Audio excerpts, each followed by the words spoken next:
To the first ever Truckee Talks of our new season. I'm Maya Schneider, and we're actually doing an outside shoot today. We've got a couple of fundraisers and fundraisers on tap for you.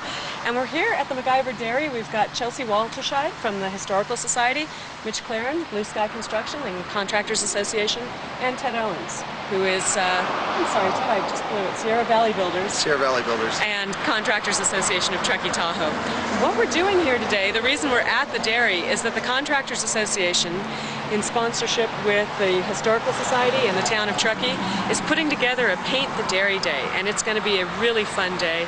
Saturday, September 11th, we're going to be out here painting the dairy, cleaning up the site, and putting up a fence. And we'll start off the show with Chelsea. Chelsea, tell us a little bit about the dairy. Who were the original owners out here? The original owners of the dairy were James McIver Sr. and Sarah Elliott McIver. They were married in Reno and shortly afterwards established the dairy here where we're standing. I should have brought some old photos to show you guys, but it looked a little different at that time, some more buildings. They ran the dairy for about 43 years, primarily Sarah doing most of the business. They ran a dray business.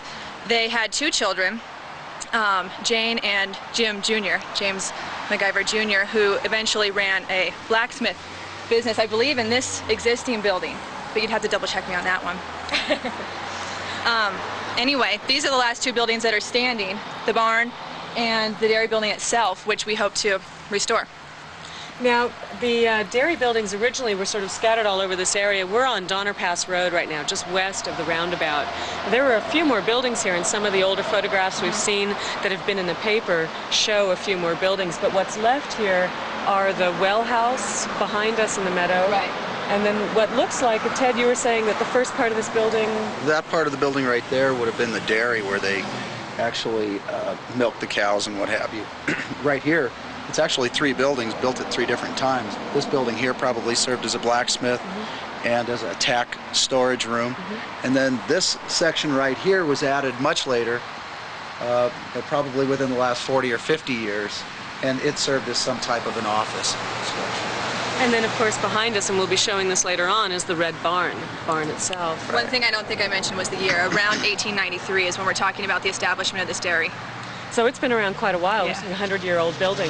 The town owns this building now, and although the town doesn't formally have any plans for the building, one thing that was pointed out is this building is really a centerpiece. It's right here at the gateway to town, and it needs to be shown off a little. And if you've driven past, we're taping this the latter part of August, but if you've driven past any time recently, you will have already seen a lot of cleanup go on around here. Town crew has been out here cleaning up some of the old rubbish. They've been clearing away some weeds. You can really see what a beautiful building this is. And the old foundation, the old rock foundation around the front. The rock works beautiful. Ted, I'm going to ask you about how this project came about. This is the first annual CAT community project. Right. When CAT was formed over a year and a half ago, one of the elements that went into our thinking was to give something back to the community. And we were very busy in our first year just getting off of the ground, so we didn't really attack that. So this year we decided to do that. And I started to think of an appropriate project that we could do that would help the community. And I met up with Chelsea, and we started to talk about historical buildings and who owns what and what kind of a project we might possibly take on. A short time later, I spoke with Tony Lashbrook here at the town, and he had brought these buildings up that they had been slated for some type of renovation. And so all three organizations, the Historical Society, CAT, and the town decided to take on this particular project right here. What CAT has done is formed a CAT Community Project Fund, which is something that we'll be seeding with all proceeds from this event. And the idea is to seed money for an annual project of this type within our community, something that fits a certain criterion yet to be developed, but perhaps somebody that doesn't have the wherewithal or the means to improve a building that they own, but is also very significant or prominent structure within the community. One of the great things about this event is it really is a three-way win. The town had already put aside money to paint this building, but it would have meant a whole lot more in terms of labor cost. Cat stepped in and said, look, we'll do this as a volunteer project. Historical Society has been very involved with this project and helping with making sure that our color scheme and everything out there is okay and suitable for the historical element of this property. So it's really been an exciting project to see come to fruition. Now, there's a lot of different things going on that day. We're painting the dairy, painting the barn, painting the house, but, and Mitch, I'll ask you to step forward on this, we're also some cleanup on the site and putting up a fence. Split rail fence, yeah. It seems that occasionally the town has trouble with some vehicles going into the meadow there, and we're putting the fence up to keep those vehicles out and preserve what seems to be some environmentally sensitive vegetation in that particular area. So yeah, people don't really realize there's a whole meadow and a wetlands back there, so it needs to be protected. And that's kind of the point. We're doing it in a way that makes it aesthetically pleasing and gets its point across. Kind of stay out of that. How many lineal feet is that fence? How long is it? It's approximately 1,000 lineal feet. So you should have that done about an hour or so, right? Something like that. Now, actually, that's an important point because while this project is being sponsored by the Contractors Association, the Historical Society, and the town of Truckee, what we're really looking for is a whole group of volunteers to come out on that day. It's Saturday, September 11th. We're starting at 9 a.m. and there's going to be a barbecue afterwards. The barbecue is $5 a head, and that's part of the fundraiser for the Contractors Association. But please do come on out, wear your grubby clothes. We're going to be working in the field here, cleaning up some of the meadow. We're going to be painting. We're going to be doing some hard work. We're saving some of the low work for the children, so don't be shy about bringing your kids out. The town is supplying all of the materials, all of the paint and the brushes. What we need you here for is labor, and we'd just love to see you come out here and join us on Saturday, September 11th at 9 a.m. Even just for an hour or so would help. That's right. Oh, yeah. I have something to say. Please. This is really a pro-preservation project as well. A couple people in town might think this is one more step in the defunkiness of Truckee, taking out the funk that we all love about this town. But really, what we're doing is preserving these buildings for our grandchildren and their grandchildren, so they will still be standing, they will still look nice. We've all seen what happens around the town, unfortunately, when houses do fall down, when we don't keep up with their care. So I applaud this effort. It's really a pro-preservation effort, and I think that fits right in with the historic efforts. That's great, and it was also so great to see Contractors Association and Historical Society working together on a project. Right, it'll be a lot of fun. I Start. look forward to it. We all do. And we're all going to be there on the 11th. Absolutely. All right, well I'll be then there. hopefully we'll see you there on the 11th as well. Again, Saturday, September 11th, 9 a.m., the McIver Dairy on Donner Pass Road, just west of the roundabout. We'll come back in just a minute. We've got a couple of more events that we want to tell you about, so stay tuned.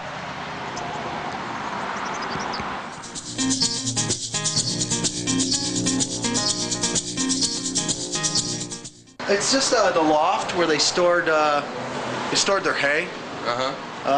The pulley's actually right there on the floor, if you can catch that right there. Yeah.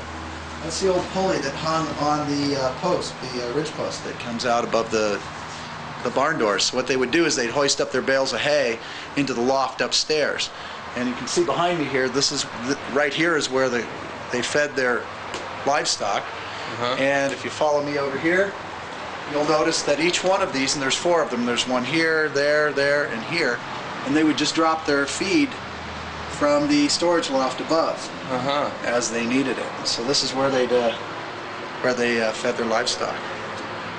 There's all kinds of neat parts and pieces and hinges of doors and pulleys and things that belonged in here. Now, Chelsea, you know someone that has a lot of the old tools and things, don't There's you? a woman, actually when they cleaned out the buildings a number of years ago, I want to say at least 15 years ago, they had an auction and sold a lot of what was found in here, I think to raise the money for the McIver Stadium out at the rodeo grounds. And there's a woman in town that actually purchased a number of pieces. She was in contact with the Historical Society recently. I know that she has some stuff I haven't seen. I think even some saddles maybe and things like that. But a lot of his blacksmithing tools were actually still here and were auctioned off to raise money. It'd be interesting. I personally would love to see a museum eventually made out of one of the buildings or a part of one of the buildings. We have, for instance, the original skis that Jim McIver Jr. used to ski the mail over to Tahoe. on these handmade wooden skis, and we have those down at the jail. And I would love to bring them down here, kind of down where they're more at home. This building would make a nice museum, I think. I think so. Oh, look. It looks So really I'd love good. to see it as a museum. Oh, It's a little more character than the dairy. Yeah, it does. And of course, this is historic Budweiser. Genuine 1990s They have a aluminum. full town. One of the things that we want to do is on the day that we're painting the dairy, our help may find little parts and pieces of the barn or the dairy that we're going to want to, keep track of, catalog, and actually probably store in the buildings. These will all be secure from the outside, but something to think about on that day. You walk around, you find pieces of pottery, you find pieces of hardware, all kinds of interesting things lying around. Well, not to take it home. Yeah, Leave it in. don't pocket it. Right. Let us have it, we'll catalog it, we'll keep it here in hopes of eventually having a display case or something to show what we found while doing this project. We've already found a number of little items, hooks and gauges and things like that, so I know that people will be tempted, look at what I found, but we need to let everybody know. Give them to me and I'll take them home. Just kidding.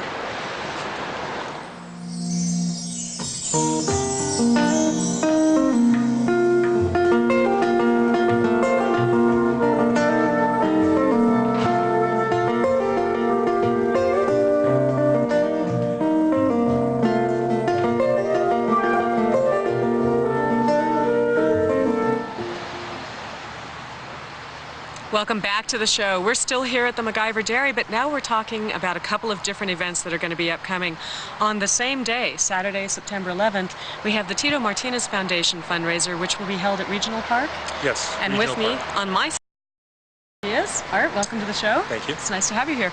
Art, tell us a little bit about the Tito Martinez Foundation and how it got started. Well, the foundation started about 6 years ago when my nephew, Tito Martinez, died at Barton Memorial Hospital during routine surgery. Well, we got a number of donations from the community, more than we could use, so what we did with the money is we basically set up a foundation with it. We started a scholarship foundation, and since then we branched out into a couple of other events that we do for the community. We do a gun safety program for children, and we also have been known to buy volleyballs, baseballs, whatever, for the schools if they need them, things like that. And how many people are involved with the foundation? It seems like it's really grown over those 6 years. Quite a bit. We get a lot of volunteers at our events, especially at the summer picnic. And, excuse me, and board members right now, I'm not positive, I think there's about 10 of us. Yeah, that's a busy crowd. Oh, yeah. Now, on Saturday, September 11th, what can people expect and where and what time? Well, the Truckee Regional Park up on the hill. And what it'll be a fiesta. So we're going to have Mexican food there. We'll have carne asada, carnitas, rice beans, tortillas, plenty of soda. We're going to have games. That'll be sponsored by Event Masters. And lots of music. We're going to have Rockin' the Highway from Paul Rose. And we're going to have a mariachi band out of Sacramento. By the way, it's an all-female mariachi band. Oh, how fun. Yeah, they're really good. What time will this start? It starts at 1 o'clock and goes from 1 to 7. And what should people need to bring? Are there donations? Will they need to bring some? Well, we do a raffle. So we have a really, really good raffle there. So if they want to bring money to get involved in the raffle, that'd be really good. Okay. If we have a donation jar, like most charities do. And if they want to bring a lawn chair, that'd be great. That's super. So again, Saturday, September 11th. Now the timing just happens to work out perfectly. You can come to the dairy in the morning and help paint, and go to Regional Park in the afternoon and enjoy some of the great events that you're putting on. That's right. All right. So we look forward to seeing you. Well. Okay. On my other side is Alan Harry. Alan, it's nice to have you around. Thanks, Maya. Now, Alan, you're here in a different capacity. You're here to talk about Railroad Days. Yes. And when is that coming up? September 18th and 19th. Just about 3 weeks away. Okay, so now we got something to do on the weekend of the 11th, and now we have something to do the weekend of the 18th. Exactly. Now, there's a lot of cool things that go on with Railroad Days. What are some of the events that people can expect to see that weekend? Well, as you know, this is our second annual Railroad Days. Last year it rained. This year it's not going to. We have guarantees on that. Our events include pancake breakfast both Saturday and Sunday, parade on Saturday, U.S. national handcar races, time trials on Saturday and finals on Sunday. Now that's exciting. That's new. That is brand new. The U.S. national handcar races used to always be in Old Town, Sacramento, and we pulled off a little coup and pulled them up here this year and plan on not letting them go. Now, have people already signed up for that? Is that something that people can sign up for the day of the event? We're still accepting applications up to a total of 40. So if we have some openings on the day of the event, folks still can come in. It takes a total of 5 individuals to race in the handcar team, 4 pumpers and 1 pusher.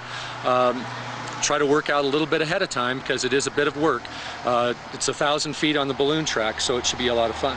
And who should people contact if they do want to sign up for that ahead of time? They should contact either myself or Kathy Harry at 587-9075.